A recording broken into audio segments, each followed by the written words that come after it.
So, okay. So usually you'll start to make diagrams either after you're done your completed site plan or as a way to kind of sometimes work through your drawings and designs and develop them as well.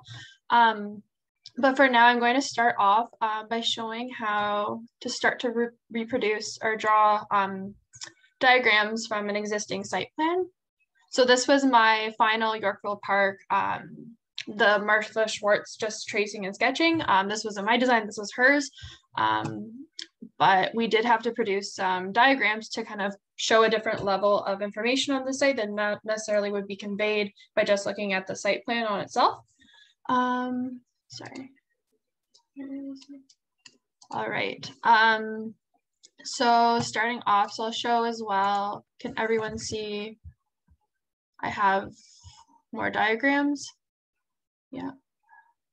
Oh. Okay. So for example, one of the diagrams I decided to show was a figured ground of the surrounding context as well as the more hardscape, more structures on the site, just to kind of show the frame of the site as well as the difference in space and how the site is configured. And then I also showed a vegetation map, so just a quick representation of the softscape of the site and how that is also configured on the space. And then as well, I'll just zoom in as well, just a simple pedestrian circulation and pathway diagram of the site. So first I'm going to show how to make a simple figure ground. So if you go back to your site plan, this is where the layers come in very handy. So if you have clear organization of the different parts of your site on your layers, when you want to make separate diagrams, you can easily turn on and off the layers that you don't necessarily want for the new diagrams. So for figure ground, I'm just going to keep on the context as well as the more structural things on the site and turn off anything that would be irrelevant to the figure ground. So you can just quickly go through. So I'm going to turn off text. I'll keep my border. I'll turn off trees, cars, shrubs.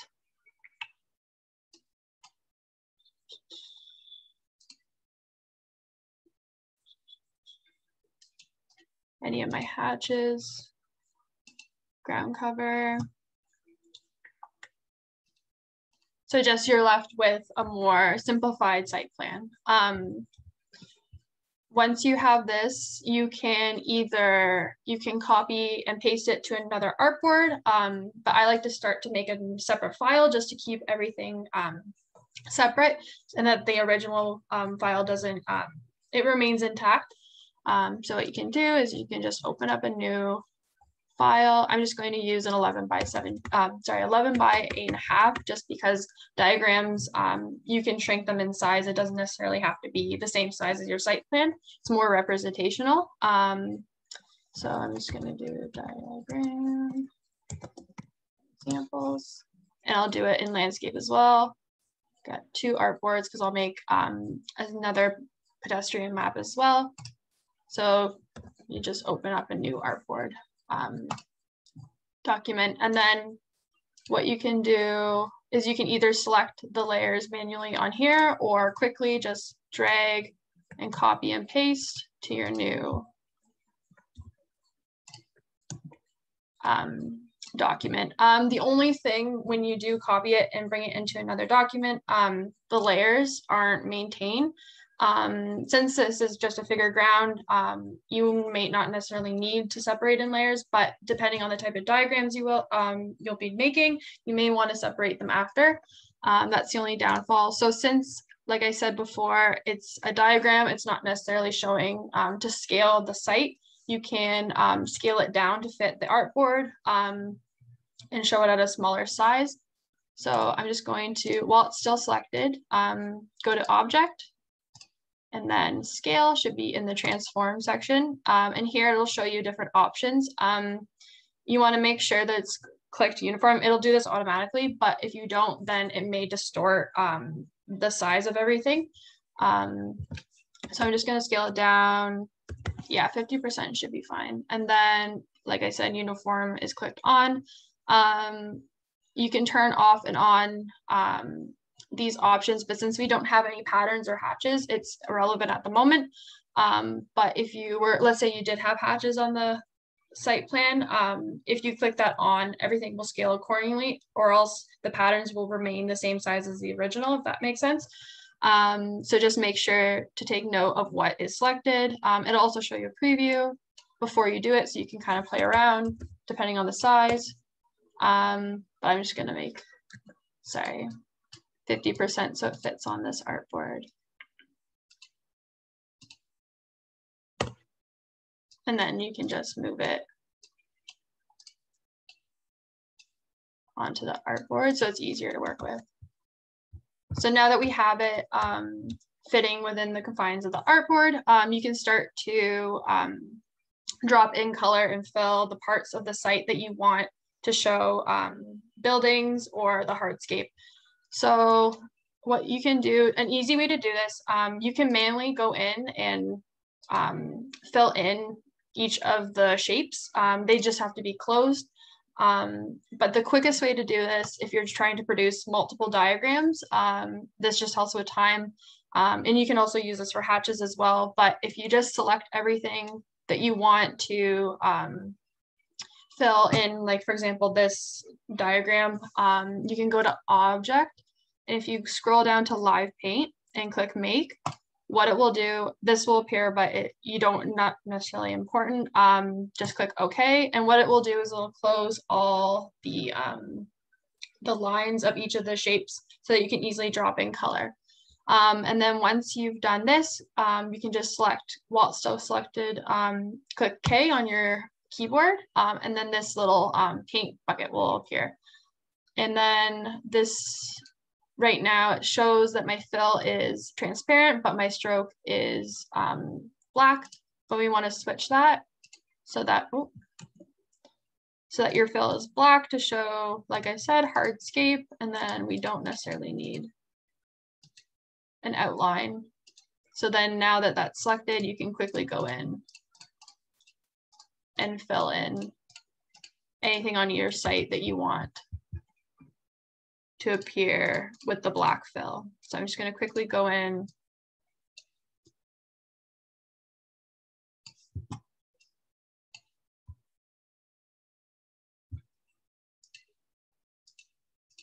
So essentially where the red is showing up on your screen is where that paint is going to be dropped in. So I'm just going to quickly finish this up. I think that's fine for now. And then just going to fix this. So then once you're done, you'll see it leaves like a void or the negative and white space left of your drawing. So that's just a quick way to drop in color. And then I guess I'll also show, not necessarily for diagramming, but hatches you can add if you're making your site plan. You can also use the Live Paint tool to drop in hatches as well. So aside from the color wheel that you have on the right panel, there's also an option, where is it, for patterns. So here is just a kind of like a basic template of different swatches that are already existing on Illustrator. But if you want to add in, let's say, something with a little bit more detail, like a pebble texture, or you want to show gravel, if you click on these lines, if you go to this option, the swatch libraries, and go to patterns, there'll be some options here. These are typically the ones, if you're doing like a line drawing, you wouldn't want to go into the more like the decorative and the nature. Those are more like colored. They're not the line work vector hatches. But if you just go down to textures, for example, it'll show you a variety of different options. And they'll just appear here. So your most recent hatches that you use, it'll save it in this section on the side. And you can also use, if you click K and select the hatch color or the pattern that you want, you can easily drop these in as well. So I wouldn't necessarily put that hatch for buildings, but it just kind of shows how that function works as well for hatches. So I'm just going to go back to my diagrams. So I also did that as well for the vegetation, just to show the filled in sections are the trees versus the background is just a simple outline of the buildings. Another important thing to note before you start making your diagrams is anytime you bring in, let's say, the line work or the outline of your site that you'll be using for your diagrams, you want to make sure that you can keep almost like a simple background of it. So for example, I turned off the stroke for this one, but I'm going to make now a simple circulation diagram using the dashed lines and arrows. But I'll want to keep on this kind of background line work of my existing site plan so that the viewer is able to see an outline of the site. So I'm just going to copy and paste that like before and bring this in, transform, scale 50%. So once I've brought this in, you'll see it maintains the same line work as before, but since I only want, I want it to appear faint in the background so that any of the information I'm putting on, such as the lines or any kind of notations, I want them to pop. I'm just going to turn down the opacity on this drawing. You can also turn it to like a faint gray color using, for example, if you go to grayscale, I'm not sure why this is. There should be an option to make it like a light gray, or if you select everything on the top in this kind of panel bar, opacity, which is essentially the transparency, you can turn this down. I wouldn't make it too faint, or else if you're printing, it may not appear in your final result. But let's just say I turn this down to about 50%. Now it's a lot lighter, so anything I draw on top, just gonna make a new layer quickly and lock this. Also, anytime you're adding information onto a drawing and you don't want the existing outline to be disturbed, just lock that layer and then create a new one. That way anything you draw on top won't interfere, but it will still pick up different points. So let's say I just drew, for example, a line running across the sidewalk. This has an opacity of 100, but see now, I'm just going to turn this down actually.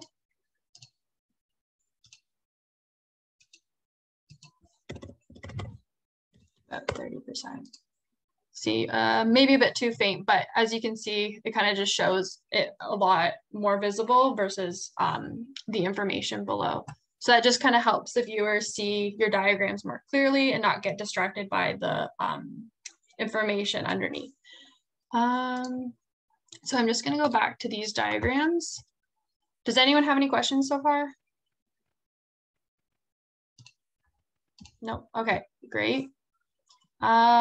Okay, so for any kind of movement on a site, the best way to represent this is through dashed lines, as well as using different thicknesses of the lines to show higher intensities versus lower intensities. So for example, my pedestrian circulation diagram just showed pathways. I didn't go into more detail in terms of like how busy these were. I believe I went back and studied the site and found different points of entryways to the site, and then how people may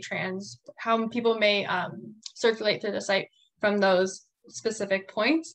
But let's say I want to do a comparison within my diagram of, let's say, a more busier part of the site versus a less busier part of the site. I would use thicknesses of the line to denote that, or color, for example. You could show like a red line would represent, like bolder, intenser colors would represent higher intensity, and then vice versa. So I'm just going to get rid of this information. So here I have just a very light outline of my site. And let's say I wanted to draw someone, let's say they're coming from the subway here and they're just walking straight across the sidewalk and down to Bloor Street. You can use your pen tool or your curvature tool depending on the type of lines you want to draw. But they both essentially work the same. So let's say I had one of my pedestrians is coming up from the subway. We're just going to quickly draw an outline of the path that they may take. So typically a straight line would be a bit more direct path versus a curved would be a bit more of like a less direct in simpler terms. So for example, okay, so I've just drawn this simple line coming from the subway to Bloor Street. I already have a stroke on of a dash line, but to change this, let's say, I'm just going to turn this off for a second. Let's say I just drew it with a basic line. If you want to change this, you can go to stroke, and here it'll give you some options. So the weight is also shown in this toolbar, or you can go into this and change it as well. So I'm just going to make it, let's say this is a busier pathway, I'll make it thicker. And then cap is essentially, so where the anchor point is of the start of the line. So for example, here, that's the one, a cap is essentially the end of that. So a rounded cap, as you can see, has a bit more curve, or a square cap has a sharper edge. And then this type of cap, it is a different cutoff. If you want more clean and concise lines when you're drawing in general, I tend to use a square cap. It just kind of closes things a lot nicer, but for now, it doesn't really matter, since you'll probably use arrows to denote the direction of traffic. So let's say I turn this on, corners, same idea. It just shows the edge of the line, of where it bends, and then the alignment of stroke. Typically, the center is the easiest to work with, but if you may need to change that, then those options are there. But we'll change to a dash line to show movement. So essentially, it'll give you a couple of options, the dash and then the gap. So the dash is self-explanatory, it's the line, and then the gap is also self-explanatory, it's the space in between. So let's say I want to create just a simple dash line that is uniform across the whole segment. I would just keep the gap, the first dash and the first gap, the same. I wouldn't go into these options, so I'll just show what I mean by that. So dash, I'm just going to change it to 6 to show. So it shows it decrease the size of the dash, and the gap, it's not showing much gap, but let's say I wanted to space them out more. Also double, as you can see, it kind of spreads them out. So you can really play around with these until you get the effect that you want. So as I zoom out, see now they're more spaced out. Also, in terms of stroke, if you want the lines, typically you want the stroke to be less than the line of the dash. So I'll show you what I mean by that. So let's say I made this 12, so very thick, and then we'll make this 2. As you can see, vertically, they're a lot more thicker than they are horizontally. So just keep that in mind. So I'm just gonna make this a lot thinner. Change this back. We're gonna make this a lot closer. And then let's say I had one line like this to denote one thing. But for example, let's say somewhere on my site, this is just for demonstration, but let's say I wanted to show a different line that meant something different. I can also add in another.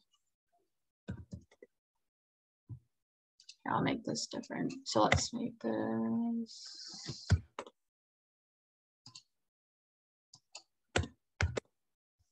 So if I zoom in, you can see that it'll give me a dash with dimensions of 4 points and then a dash with a dimension of 6 points. So just keep in mind when you're making different dashes to also keep a legend or anything where there's different strokes and different aspects of your diagrams that denote particular things. You want to have a legend that kind of has all this information so that if a viewer was to look at your diagrams, they would know, okay, this dash line means this versus the very simple dash line means this. So just keep that in mind. So you can really play around with them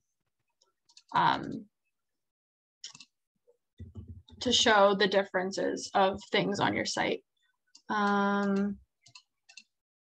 Any questions so far? Okay, that's great. Thanks so much. Maybe can you show them if they want to do like dots? I think you maybe use the rounded selections if they want to be dots. Yeah.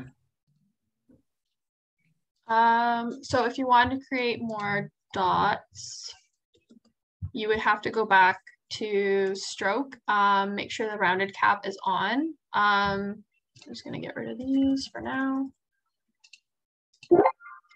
There's also different profile strokes. So uniform, typically you'd want to keep it on uniform because these can get a little bit messy, but there are those options. So if you may, I'm just sorry. So if I had a stroke of 2 points, you'd want your dash 2, and then that would make more, or 1, sorry. I'm just gonna make this a lot. So essentially you can play around with the dash and gap to make different, different shapes on your diagrams as well. Another important thing, so for example, if this was a movement diagram, you'd want to show the flow of where the traffic is going. So like I said, if the person's coming up from the subway, you would want to show that they're traveling this way. And you can do this by using arrowheads. So just gonna make this a lot thinner. So the first arrowhead corresponds to the first anchor point, and then the second one corresponds to the final one, or the right versus the left. So since this is the arrow or the direction it's traveling, I'm gonna add one to this one so you can see. So it shows the direction is going this way. And you'd want to decrease the size of that so it matches kind of the thickness of your line, or it just looks, sorry, so this one would, this percentage would match up to this arrowhead, and then this one would match to that. So just playing around with the percentage as well, so that it doesn't overpower your diagram, but it's still very clear and visible when you zoom out. So arrowheads are also effective in that. And then also, you can also add the dash line to simple shapes. So any of the shapes found in here, as well as any shapes you create, you can change the stroke of it to dash to denote certain things. So for example, if I wanted to show a node or an area on the site where people maybe gather, or like a high traffic area, I may use a circle to denote that. So for example, you can use the ellipse tool and hold down shift so right now I have the dash line turned on, but let's say this is a seating area by the rock. Sorry. If you go back to stroke,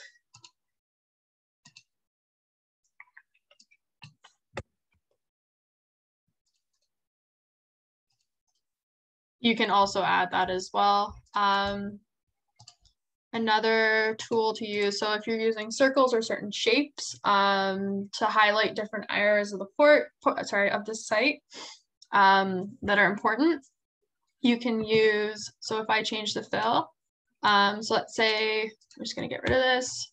If I was doing like a noise analysis diagram, and I wanted to show kind of like the radius of where the sound is coming from, so the center of it, how far that noise will travel. So for example,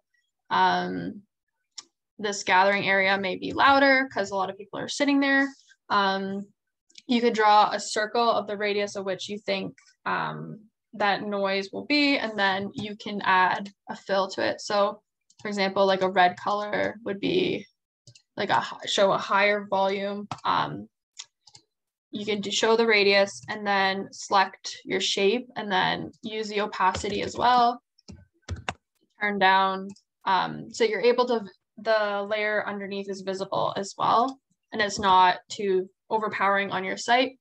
Or let's say I wanted to show, for example, rainwater retention analysis diagram.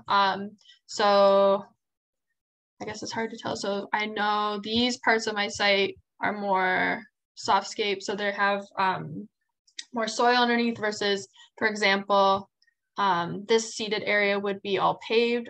So in terms of water retention, these areas would hold more water. So you could quickly click on your existing shapes, for example. Let's say we wanted to show water was blue. So the highest would be, let's say like a darker blue. Or you could start, you could use different parts of the color guide to kind of help you show a gradient as well. So for example,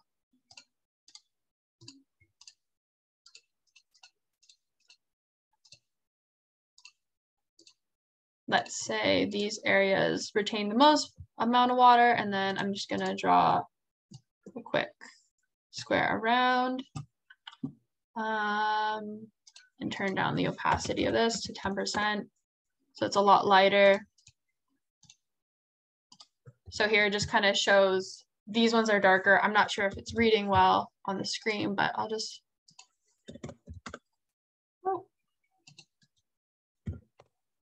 so the darker ones would show they hold more water versus here, if it was like Unilock pavers, it may show a little bit, it may hold a little bit of water, but it wouldn't necessarily be as much.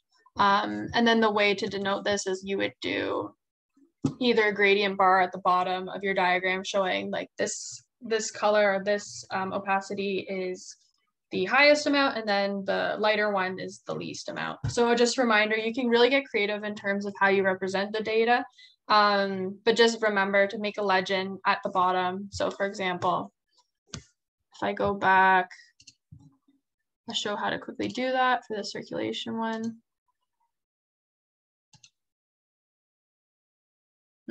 Just gonna delete these. So let's say I had two,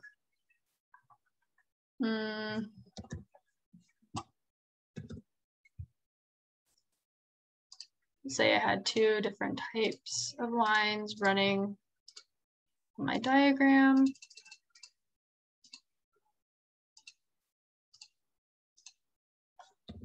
So I had a more thicker one, and then I have my thinner one. So if I want to show car traffic versus pedestrian traffic, I would quickly make a legend at the bottom using the type command.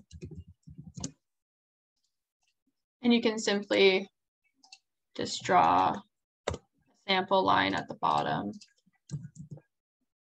and match them using the eyedropper tool. Oh, why is this?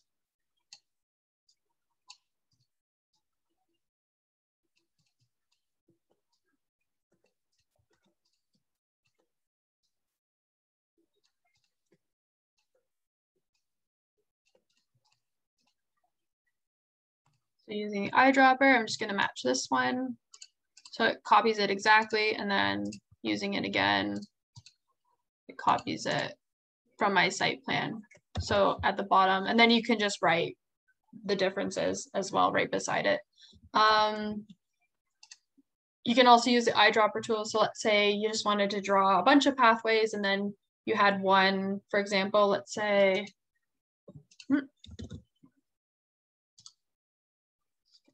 this for a second.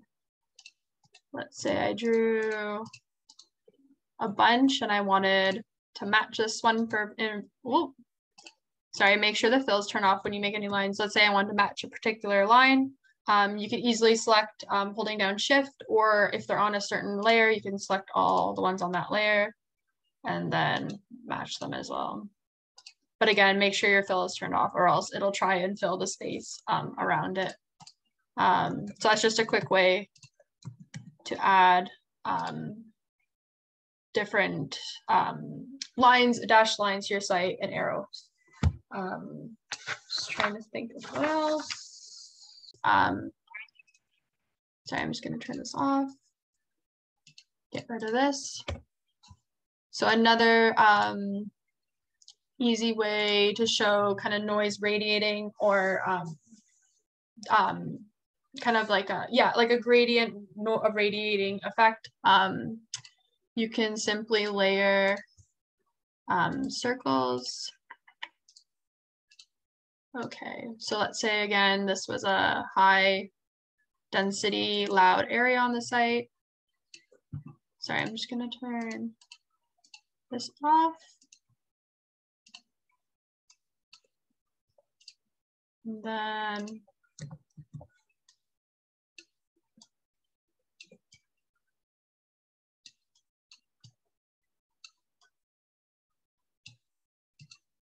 it's gonna bring it back. We'll make that 80%.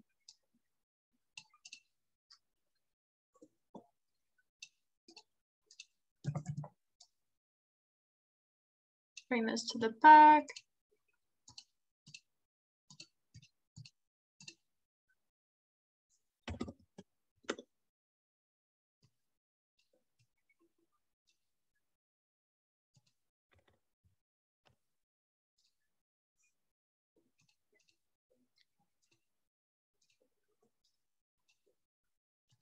Group all these.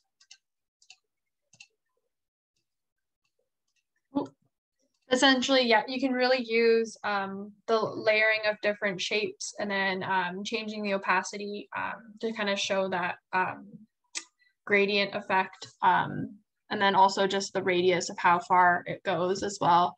Really depending on what kind of information you're showing on your site. Another, just before I get into the tracing, I'll just show quickly how to make hatches as well and edit the hatches because I know that may be of use when you're making your site plan. So I'm just gonna pick a spot. Sorry. So let's say we have, I'm just trying to find a closure. Let's just say this is a pebbled pathway, for example. So if I go back to swatches, and patterns, and we go to basic graphics, textures, lines, dots. There's a variety of existing ones that you can actually use that are pretty good in terms of showing different ground cover. But often, sometimes if it's a particular, like for example, brick or something like a pebble, Illustrator doesn't have that existing, so you can kind of get creative and make your own. So I'll just show a quick way to do so. So let's say I want to make this a pebbled pathway. What you can do is I'm just going to simply find, you can go onto Google Images and find different patterns. Make sure sometimes it's easier if you find one that's seamless. And you can simply drag and drop the JPEG into Illustrator. Sometimes I like to keep a separate artboard. I'll show you on the side just so you can easily, it doesn't overlap with anything while you're working, and you can just kind of keep them over here. So for visibility, it just helps. So I brought in this pattern I found. I'm just gonna crop it quick to get rid of this at the bottom, because I don't want the text. Okay, so I have this kind of simple pattern I found online. If we go back and use image trace, make and expand, what it will do is it'll turn the image into a vector. And then that way you can start manipulating it to make your own patterns. So right now it's all grouped. I'm just gonna ungroup it quick.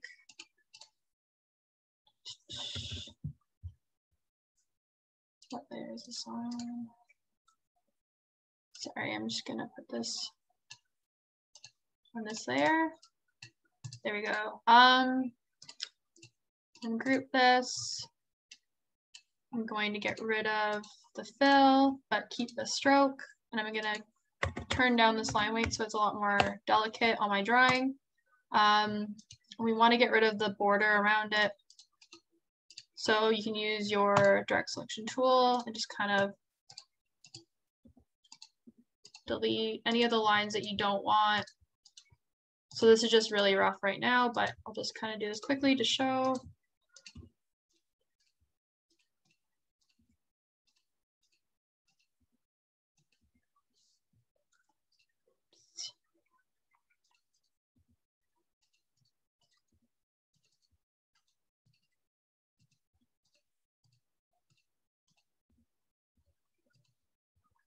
Okay, so let's just say I got rid of all the lines I don't want. So just select the hatch and bring it into your swatches. So you can do this, select all, and just simply drag it in and it'll appear as one of the options. Just gonna delete this. So then when you click on your shape, sorry, that's turned off. Click on your shape and you go back to your swatches. You'll see that your pattern has appeared. And then if you right click and go transform, right now it's really big. The scale of it's too big for the shape. So just make sure to click transform objects off because you just want to change the scale of the pattern. So make sure that one's turned on, and then if you just click, usually 20% will do it. As you can see, it kind of fills it in more effectively. So just gonna make it a little bit smaller. So you just can kind of play around with it depending on the size you want to show. And also sometimes I find if you just zoom out to 100%, that's how it'll read when you print it out. So you can also keep that in mind when you're doing hatches and any kind of details. Or another way to, if you, let's say you made a hatch, you want to go back and edit after, if you just double click on the hatch inside, it'll bring you to the patch editor, or the hatch editor, and it'll just show you some options as well to play around with. So usually grid will lay it out nicely, or brick by row, and then how it'll appear when you fill in the shape. So you can just kind of play around with it. So let's say I wanted to make it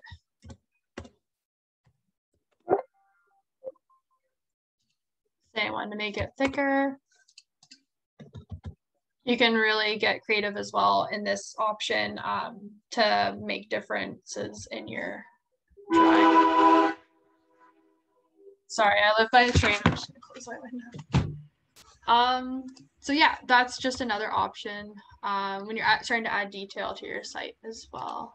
And then, yeah, and then I'll show how to, so I'm just gonna set up a new. Sorry,